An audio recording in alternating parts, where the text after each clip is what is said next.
Bismillahirrahmanirrahim. Assalamualaikum warahmatullahi wabarakatuh. Pada kesempatan kali ini, saya Mimin Sutarsih, Guru Geografi SMA Negeri 1 Ranjang Bungur, ingin menyampaikan materi tentang negara maju dan negara berkembang. Adapun tujuan pembelajaran, diantaranya, pertama, mengidentifikasi sebaran negara berkembang dan negara maju. Yang kedua, menjelaskan karakteristik negara berkembang dan negara maju.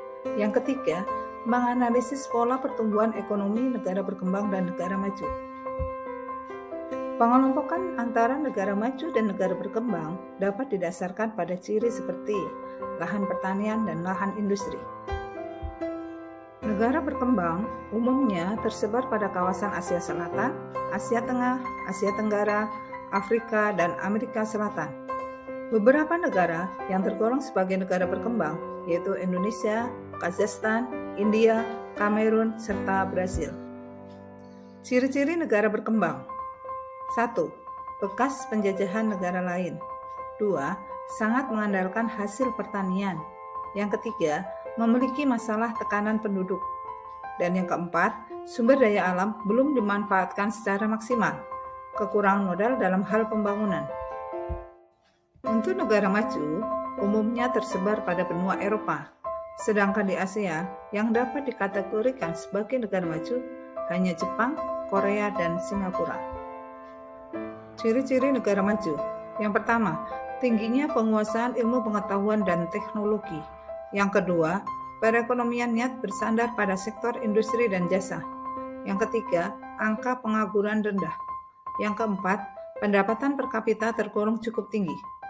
Dan yang kelima, memiliki banyak modal untuk pembangunan.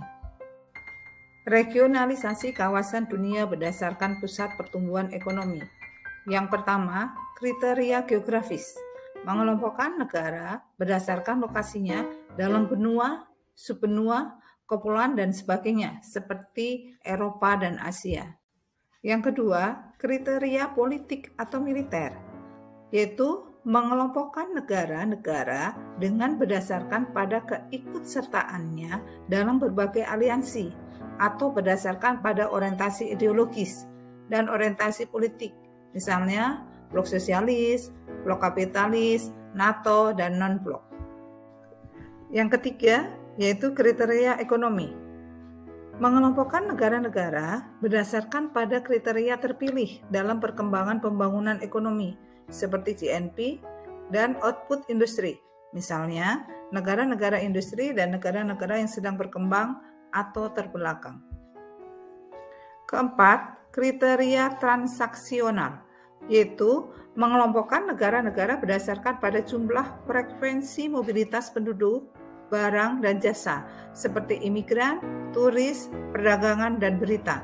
Contoh ini dapat pada wilayah Amerika, Kanada, dan pasar tunggal Eropa. Bentuk-bentuk dan kerjasama negara maju dan negara berkembang. Kerjasama antara negara-negara yang berada dalam suatu kawasan untuk mencapai tujuan regional bersama. Dengan membentuk organisasi regional atau menjadi anggota organisasi regional, negara-negara tersebut telah menggalang bentuk kerjasama intraregional. Bentuk kerjasama ekonomi internasional, antara lain ada kerjasama ekonomi bilateral. Kerjasama ekonomi bilateral adalah kerjasama ekonomi yang melibatkan dua negara dan bersifat saling membantu. Contoh, kerjasama ekonomi antara Indonesia dengan Malaysia, Indonesia dengan Cina, dan yang lainnya. Kemudian kerjasama ekonomi regional. Kerjasama ekonomi regional adalah kerjasama ekonomi di antara beberapa negara yang berada di kawasan tertentu. Contoh, kerjasama ekonomi antara negara-negara di kawasan Asia Tenggara yang disebut sebagai ASEAN, antara negara-negara di kawasan Eropa, MEE, dan antara negara-negara di kawasan Asia Pasifik yang sering disebut APEC. Kerjasama ekonomi multilateral atau internasional. Kerjasama ekonomi multilateral adalah kerjasama ekonomi yang melibatkan banyak negara dan tidak terikat oleh wilayah atau kawasan negara tertentu. Kerjasama ini bisa dalam satu kawasan seperti ASEAN, MEE, tetapi dapat pula kerjasama antar negara yang berbeda kawasan seperti OPEC, WTO, dan IMF. Kemudian kerjasama ekonomi antar regional. Kerjasama ini yaitu kerjasama ekonomi di antara dua kelompok kerjasama ekonomi regional. Contohnya kerjasama antara MEE dengan ASEAN. Dampak pasar bebas terhadap Indonesia. Ini ada dampak positif bagi Indonesia dan dampak negatif bagi Indonesia. Dampak positifnya, yang pertama, mendorong pengusaha untuk lebih maju karena akan bersaing di tingkat regional dan internasional.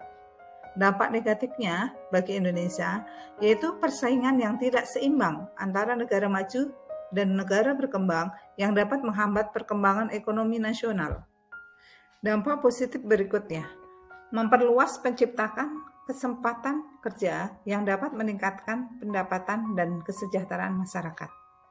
Sedangkan dampak negatifnya, akibat dari persaingan yang tidak seimbang, negara berkembang semakin ketinggalan dan tergantung kepada negara-negara maju.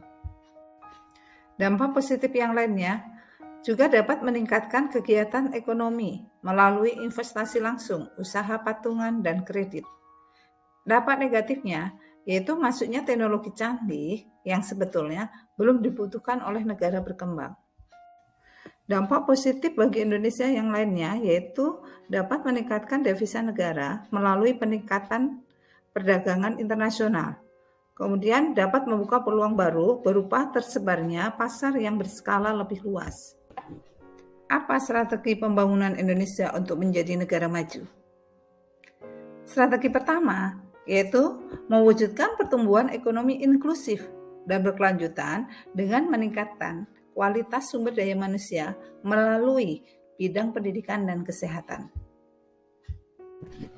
Strategi kedua adalah meningkatkan iklim investasi. Saat ini, peranan investasi dalam perekonomian Indonesia cukup besar. Diketahui pada tahun 2013, kontribusi investasi terhadap produk domestik bruto mencapai 31,7%. Strategi yang ketiga adalah mendorong peningkatan ilmu pengetahuan, iptek, dan inovasi untuk menciptakan produktivitas kegiatan perekonomian.